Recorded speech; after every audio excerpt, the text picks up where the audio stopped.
Hello, my name is Kevin Sisk, and today I'm going to be teaching you how to make turnpoint charts. So first things first, we have to make sure we have everything that we need installed. The program we're going to be using is called QGIS. All you have to do to get it is go to the website, click download now, figure out whatever your installation is, whether you're on Windows or Mac. Just go ahead and download and install that. Next thing you're going to need is your turnpoint database for whatever area you're going to be flying in. All you got to do is go to soaringweb.org, go to Turnpoint Exchange, North America, and then whatever state you're flying in. Today, we're going to pretend as if we were flying in Minden, because this is where the Open Class Nationals are. So we're going to download their very recent 2024 Turnpoint database. Click on it. Go ahead and go down to Files Formatted for Downloading and Importing into Your Programs. Click that. We're going to download the CU file, so scroll all the way down to CU. And for this, we want the one with control point numbers placed before the name. And we're just going to go ahead and download that. After we have that downloaded, we're going to go ahead and see what sectional maps we need to download. So the first thing I'm going to do is I'm going to go ahead and I'm going to go find Minden on the map. So here it is right here. This is the center of the Turnpoint database. You'll see up in this corner we have a whole bunch of different map options. So we have World High, en route H3, en route L9. But we're looking for the one with some sort of city name. So Albuquerque, San Francisco, Denver, something like that. And right now we have San Francisco. Go a little further north, it changes into Klamath Falls. So this is another one we could download. But now that we know we're in San Francisco, we're going to go ahead and search VFR raster charts on Google. Get to this page, and it's going to come here to this list of all of the sectionals. You're just going to scroll down to whatever one you want. So in this case, we're looking for San Francisco. And we're just going to download it as a GeoTIFF. Click that. You'll see it'll start downloading. It might take a minute to download, but once that's finished up, we'll come back. All right, once your sectional file is downloaded, we're going to go ahead and click it. We want to make sure we click the zip file, and we're going to extract all. And it's just going to get extracted to this folder, San Francisco. And you want to make sure it shows the file as one complete. So I already have this file downloaded, but it's an older version. So I'm going to go ahead and place the files in the destination. Notice that these actually update every so often. So just because you have a map made last year does not mean a map this year is going to be accurate. So you want to make sure that you're using the most accurate map, or if you're going in the future, you're using the July map or whatever. But we're downloading the May 16th map, and it's going to be effective until July 11th. All right, once we have QGIS open, this is where it starts to get a little confusing, so I'll try and make it easy. First thing you're going to do is create a new project. So we're going to come up here to the new project button. You could also go to project and click new. And we're just going to create a new project. All right, the next thing we're going to want to do is we're going to want to import the map. So we're going to go up here to layer. We're going to go to add layer. We're going to add a raster layer.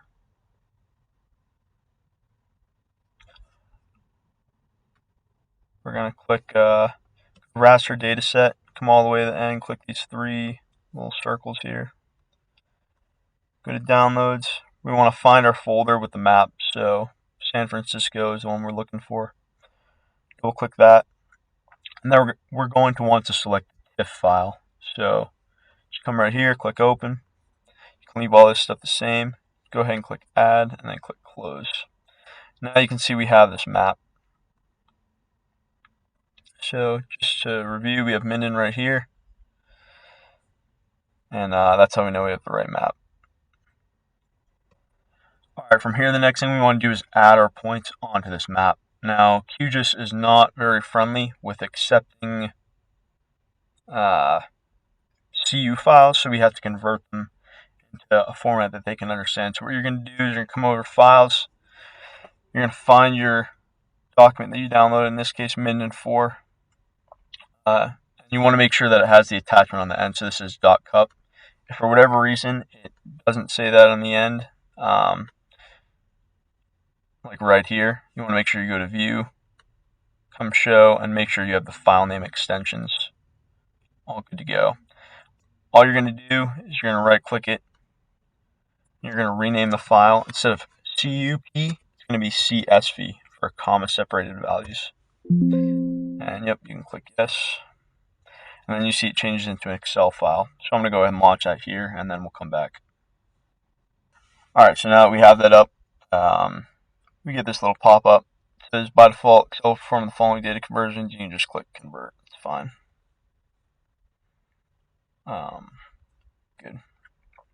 So now we have all these files. We can kind of see everything that we have. And it'll have the name of the file. It'll have like a code. And then the lat and long, and that's really what we're looking for today. So we have to convert these into numbers that QGIS can see. So the first thing we have to do, this is in degrees, decimal minutes. We need them in decimal degrees. So the way we're going to do that is kind of convoluted, but I'll try and make it easy. First things first, we're going to add a new column, and we're just going to try and get the degree figure out of here. So in this case, it'd be 39 or 38 or 41, something like that. So I'm going to call this lat degree, deg.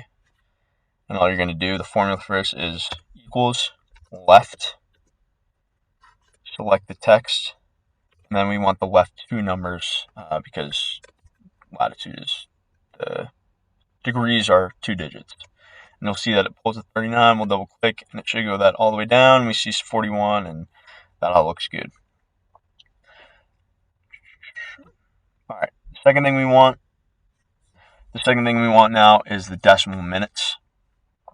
So what we're going to go ahead and do is we're going to select the numbers 00, 0.000, or I guess in a better case, 57.750. So for the formula for that, we're just going to call it lat s min. It's equals mid. Select the text. Starting number is 3, and we want 6 digits. You see we get 00.000. Notice we don't want the letter in there. That's very important. And then we're going to add one more column. And I'm going to name this lat decimal degree. And what I'm going to do is I'm going to take equals. We're going to take this 39 number, and then plus parentheses this last dec min divided by 60, because it's 60 minutes in a degree, and it's going to pop out this figure. So in this case it's 39 flat, but as we bring this down, we're going to get all these nice other figures, and I'm just going to try and, I guess I can. So good. And then we're going to do the same thing on longitude. So again, add a column. I'm going to call it long deg. This time we're not taking 2 digits, we're taking 3. So left, select the text, 3, and that'll spit out this number. And then do the same thing with the minutes. So long dec min, and that's going to be mid, and we're starting at 4 now because we took the first 3 digits, and then we're taking the next 6 digits. That should spit out 45.117. Good, that checks. And then we're going to extend that down, and then we're going to do the same thing and call this long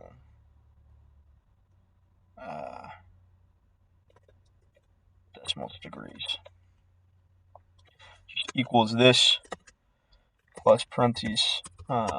Select that, the minutes divided by 60, and that'll convert all the way into degrees. Now, one thing that's kind of unique is the coordinate reference system in QGIS, this longitude number, if you're in the Western Hemisphere, has to be negative. So we're actually going to come back to this formula. We're going to put it all in parentheses. and then we're going to multiply it by -1. So this number should be negative. We're going to make sure that goes all the way down. All right, now that we have this nice file, we're going to want to go ahead and just click Save. Just make sure we save it as a CSV. We're going to go back into QGIS, and this time we're going to go to Layer. Instead of adding a raster layer, we're going to go ahead and add a delimited text layer. So Layer, Add Layer, Delimited Text Layer. We're just going to go ahead and find that same CSV file that we were using.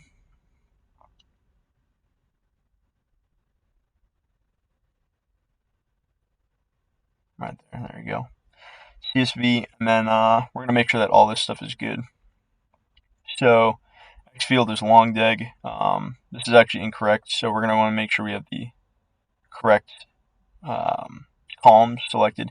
In this case, we're doing long des min and lat des. Long decimals degrees and latitude decimal degrees. So we're going to select that here. The X field is longitude decimal degree, and the Y field is latitude decimal degree. And it should look something like this. We're not using DMS coordinates, but we are using the WGS 84 coordinate system, so just make sure that's selected. It should auto-select it.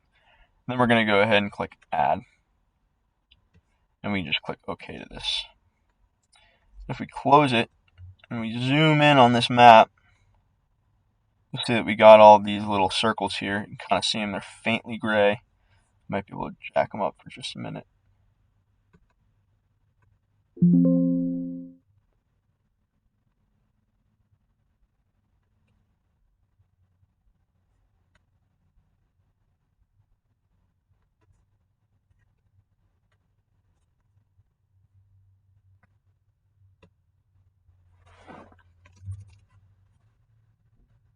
Yeah, 200. So you can see that all of these points have points on them. They're all mapped correctly. Now the first thing we want to check for is, do any go off the map? And the answer to that question is yes. So we have an extension to the east, and we also have an extension to the north. So what we're going to do is we're going to go back to Sky Vector, and we're going to go north of the map. First, we see Klamath Falls, and then to the east we have Las Vegas, and up here we have Salt Lake City. So we're going to get those 3 maps and then install them. So I'll do that real quickly and then come back. Alright, so I've gone ahead and I've installed all 4 maps, but you kind of see a problem. There's these giant legends, and we kind of want to get rid of those. So what we're going to do is we're just going to find a way that we can layer the maps so that they're not all convoluted like this. So the first thing we're going to do is we're going to take Las Vegas, which has this giant legend right here, and we're going to send it to the very bottom. All you got to do is you got to click Las Vegas down here, just drag that to the very bottom, and you see it hides it. Next thing we're going to do is we're going to do the same thing with Salt Lake sectional on the top right corner here. We're going to go ahead and bring that down, not below Las Vegas, but just above it. And you see it hides that. Alright, so now that we have them all layered, we do have another problem, and that's that we have these kind of white bars going in between the maps. In some places that's not a problem, but I guess in NorCal it is. So we're going to go ahead and crop those. The way we do that is we're going to figure out which maps we need to crop. So it's going to be Salt Lake City and Klamath Falls. So I'm just going to deselect all of them except Klamath for now. And we basically need to make a shape that we can crop the map to. So what I'm going to do for that is we're going to go up here to New Temporary Scratch Layer, or alternatively you can go to Layer, Create Layer, Temporary Scratch Layer. You're just going to make sure it has polygon geometry. And then for the scratch layer coordinate reference system, this is very important. We want to make sure it's the project CRS, which should just say Lambert Conformal Conic. We're going to click OK. We're going to go ahead and make sure that this little pencil is selected. Then we're going to go to this green blob right here, click that. Make sure you're on the Digitize with Segment tool. And we're just going to start clicking points. So we're going to try and make a square. So we're going to click here. We're going to drag that along to the edge of the map right here. Then up to the top of the map, and then once again to the edge. Click that last part and then right click, and it'll create this big square. And if you've done it right, it should not, this square should only be over the map. It shouldn't be over the legends or anything. We're going to select Klamath Falls, click raster, go to extraction. Now we're clipping raster by mask extent. Click the mask layer, just click run. And it should spit a map out. So we'll click close this. So we have this new clipped mask. We're going to deselect that and deselect this. And when we bring the other maps back, you can kind of see that that border is gone. So we effectively clipped it.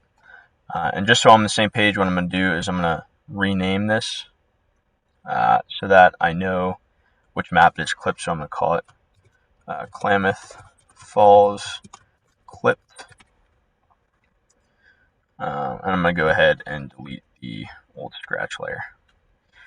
And we can also see that Salt Lake needs the same thing done. So I'm going to go ahead and deselect everything except Salt Lake. And this one's more of an angle, so we might have a problem, but same thing. New scratch layer, polygon, Lambert conformal conic, click OK.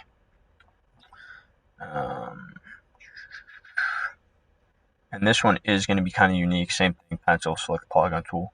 We want to try and make this line, this bottom line that I'm about to draw, as flat as possible.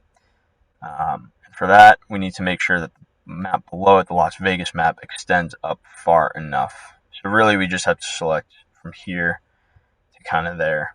But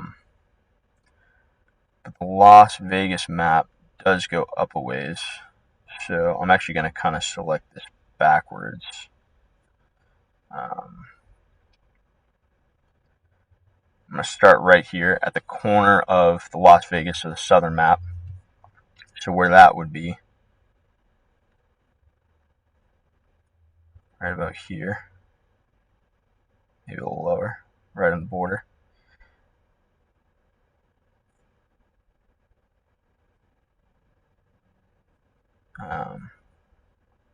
Just make sure you have the scratch layer selected. And I'm just really going to kind of drag over a bit. See how this works, and then we can modify if need be. Click top, click the corners, all that's good. And it ends right there, right click. And then we will clip Salt Lake according to the thing. So select Salt Lake, extraction, clip by mask extent, mask layer, new scratch layer. I'll leave the CRS the same. Should load, and this might spit out something funky looking, but we'll see.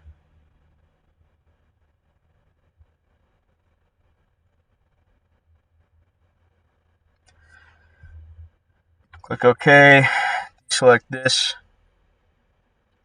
the hand, and yeah, if we deselect the scratch layer. Yeah, I mean, we left a little bit of the border remaining, but honestly, it's not bad enough for me to do any extra work on. And we're not really missing any vital airport information, so I'm just going to kind of leave that be.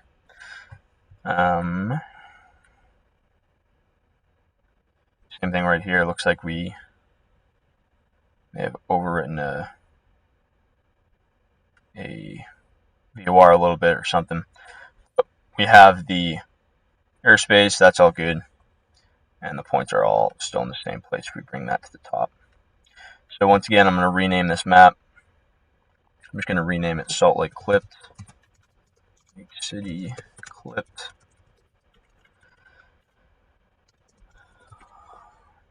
And yeah,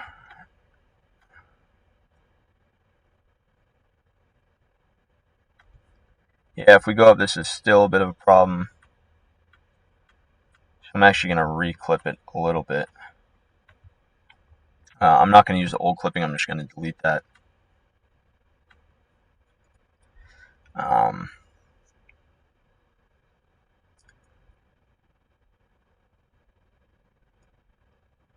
Yeah.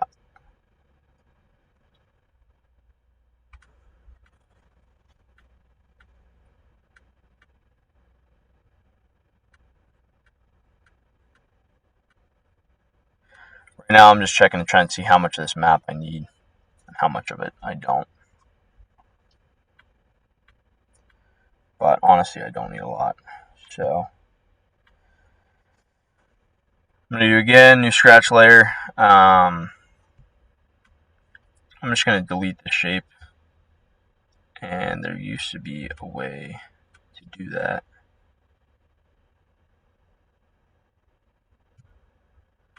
But I don't remember, so I'm just going to delete the layer.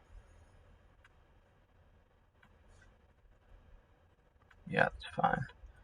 New scratch layer, polygon, rinse repeat, project CRS.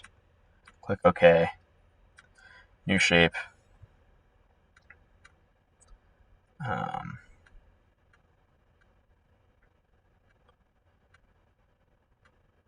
And I really just want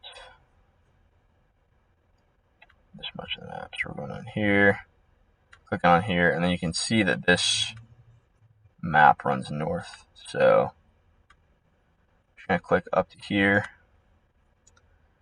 enable Salt Lake City, click up here and whatnot, and click back here, right click, and I'll make a shape. We'll clip it again to the Salt Lake City. Just go to raster, extraction, clip by mask extent. Make sure you have Salt Lake City collected, new scratch layer. Don't change anything else. It'll do its magic.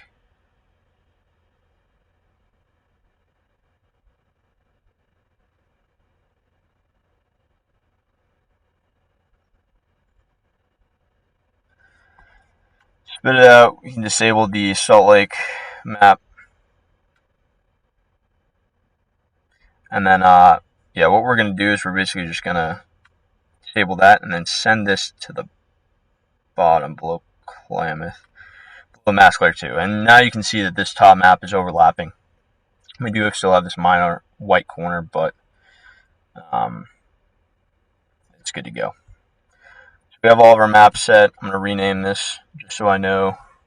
Salt Lake clipped.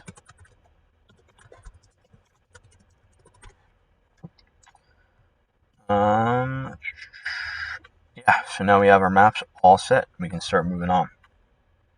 So first thing we're going to want to change is we're going to want to change how these circles look, right? We want to make them kind of size appropriate on the map, so they're not obnoxious or anything like that. So what we're going to do is we're just going to zoom in to an airport in Minden. And you can kind of see as I'm zooming in and out, circles kind of change. And we don't want that because when we print this out, it'll kind of mess everything up. So what we're going to do is we're going to make these circles one constant size. We're going to go up, click these points. We're going to go symbology.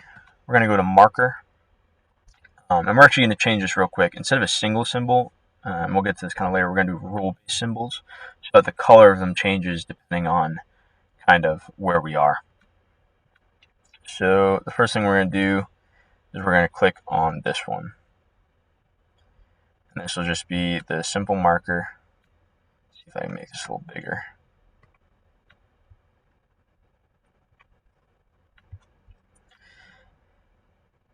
And what we're going to do is we're going to make the outer ring first. So for color, excuse me, we are going to make it, I believe it's transparent. So we're just going to jack the opacity up. Click OK, click OK, click apply, and yeah, you can see it makes it transparent. But we got to make it bigger. So we're clicking marker. Instead of millimeters, we're going to choose meters at scale. That's just the one I look. This is about probably 5 miles long, so we're going to go ahead and try 10,000 meters at scale real quick and see if that works. Yep, a little big. We can probably go half that. Switch to 5. See if that works. Click apply. Still pretty big. I'm going to bring it down to 3 or 4 kilometers. Yeah, and I think 3 kilometers is probably about good. But they are kind of skinny, so the first thing we're going to do is kind of jack up the thickness of the circle. We're going to do a simple marker. Make sure the stroke color is black. We have our 3000 and our stroke width. Still going to be mirrors at scale. Let's try 100 real quick, see if that works. And that works pretty well, and we're going to kind of layer these a little bit. So that's our first one.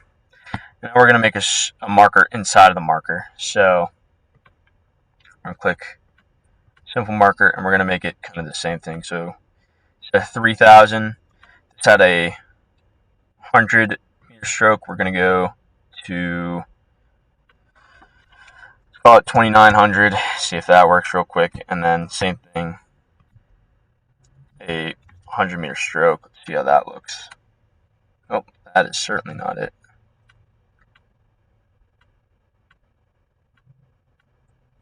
Yes, instead of millimeters, we need to use meters at scale. There we go. And you can see this is solid, which is not something we really want. So we're going to go here. Sorry, I meant to mention this. We're going to change the opacity to 0. And the stroke color, we're going to just make it full red. We can kind of select the red we want here. Click OK, click apply. And yeah, if we zoom in a little bit, we can kind of see that this is pretty skinny. So we're actually going to move this in another 100 feet or so. So let's try 2800. Yeah, now we have that red inline. We're going to do the same thing on another marker, 0 opacity on the inside. The last one was 2800 meters, so this will be 2600 meters at scale. And the stroke color is going to be black because it's going to be the inside border. We'll do 100 meters at scale and click OK. And then, yep, gives it that inside black one. So now we can see that all of our rings kind of have this red thing going around it. And that's really our turn point maps, right? All right, so the next part of this is we don't want these all to be different colors, right? Because colors on the turn point map tell us stuff, right? If it's red, we can't really land. Green is probably going to land, stuff like that. So first thing we're going to do is I'm actually going to make these a little bit wider because I actually do want a little more red on there. So I'm going to jack this marker up to,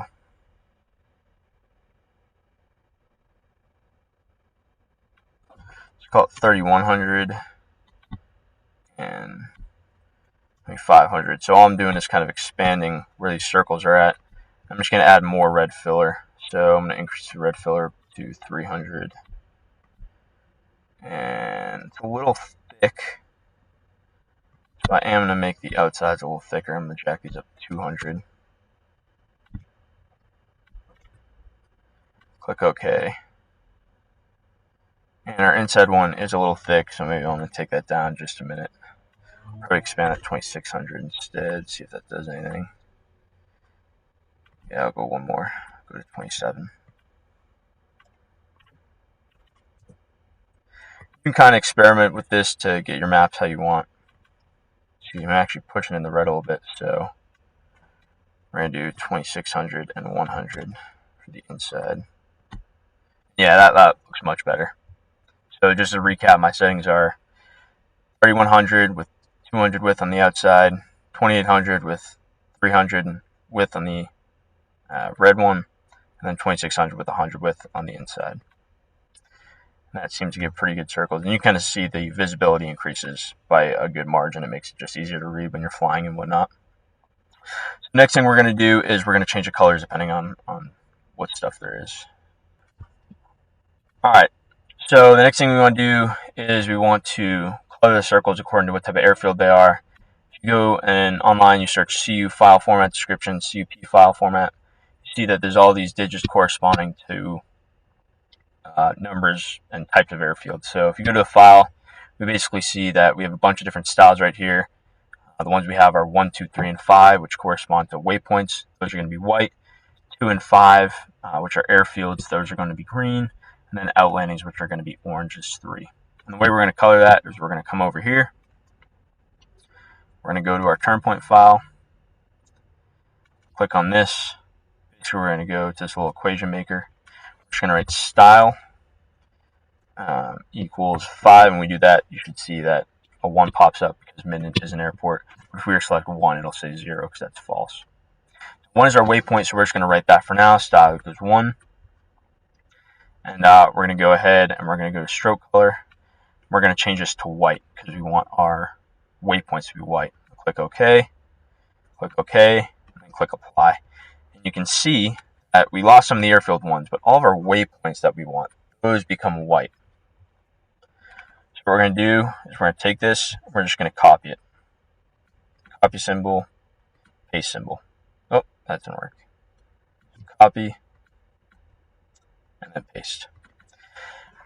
Now we're going to change it to 3 for, I believe it was grassland. Yep, 3 and 5 are going to be, 2 and 5 are going to be solid surface runway. So I'm going to change it to 2. I'm going to change the marker color to green. So click the white part, go to green, find a nice color green, click OK, apply.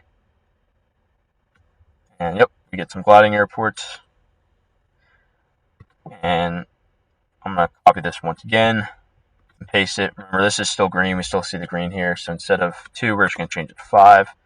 This will give us our hard surface runways. You can see Minden pops up there. Then we have to do our outlanding. So we're going to copy it, paste it. Remember, outlanding is a 3. So we're going to change the style equals 3.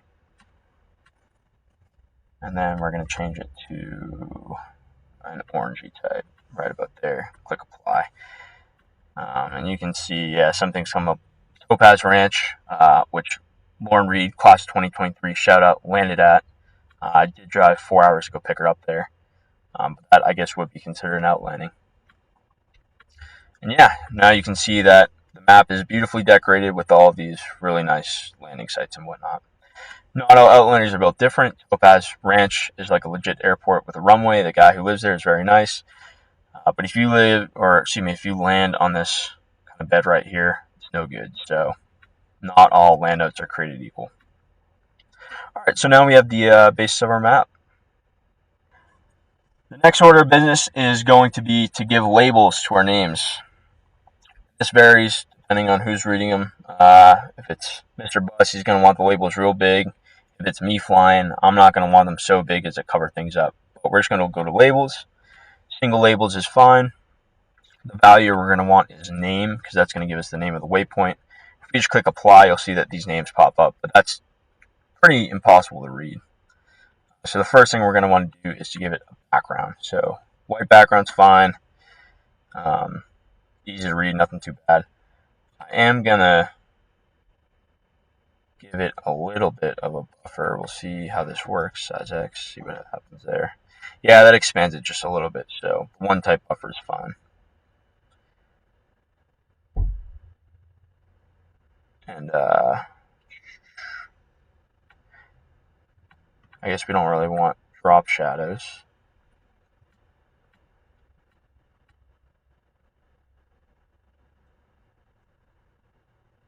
Yeah, that's fine. Cool. And you can make these opaque if you want, but I'm really not a fan of that because it makes them real hard to read. So all we're really going to want to do is click OK for now. And you can see they do cover stuff up, stuff like Dayton Valley. It's kind of in the way. You can also notice that the size changes as we zoom in and out, which we definitely have to fix that. So we're going to go back, click labels, click the text. And for the size, meters at scale is fine. Let's see, 100 meters at scale if that works. Nope, can't see that for shit. 1,000 meters for at scale work kind of better. Still, I don't think Mr. Bus would like that, so we're going to move this up to 2,000 meters at scale. Boom. Maybe a little smaller, 1.5. We'll try that. Yeah, it's a nice happy medium.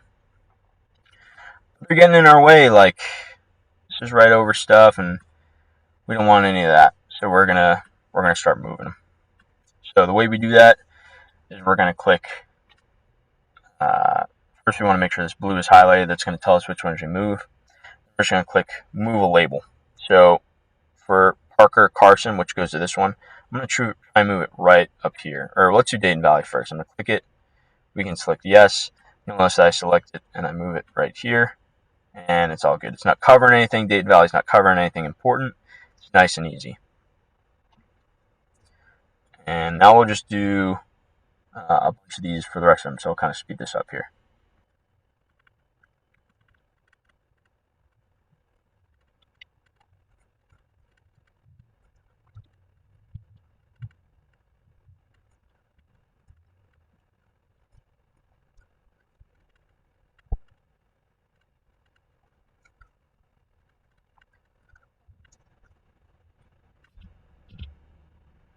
Alright, so now I have pretty much finished manually placing all these points in the map. The reason I manually placed all of them, some of them are auto-generated, and I kind of like that. I just click where it is to turn it blue. It just fixes it in place so that as you're zooming in and out, it's not moving it. When you export it, you don't get any surprises or anything like that. But when we take this off, we now see that we pretty much have a fully created map. I know it took a little bit to get to this point, but all that's left to do now is export it. So what we're going to try and do is we're going to try and encompass all of these points, so pretty much from here to there in one map. And the way we're going to do that is really easy. Make sure you save your project first. I'm just going to call this Minden24. We're just going to project, export the image. We're going to draw on canvas, so we're just going to draw from pretty much up here to down there. Try and select all those points. The resolution I'm going to use, I believe, yeah, we're going to use 1000 dpi. Click save. We'll click it, call it, not Nephi, Minden24, and it will start exporting. Once you've got your map downloaded, you go ahead and find it. So in this case, I believe I saved it to download. Yep, Minden24. You just give it a quick sanity check, make sure nothing's all covered up or anything. Zoom in. We have the definition we want. Nothing's pixelated. It all just looks pretty good. And we got the full scope. Nothing's covering anything up. And yeah, you have just created your Turnpoint map.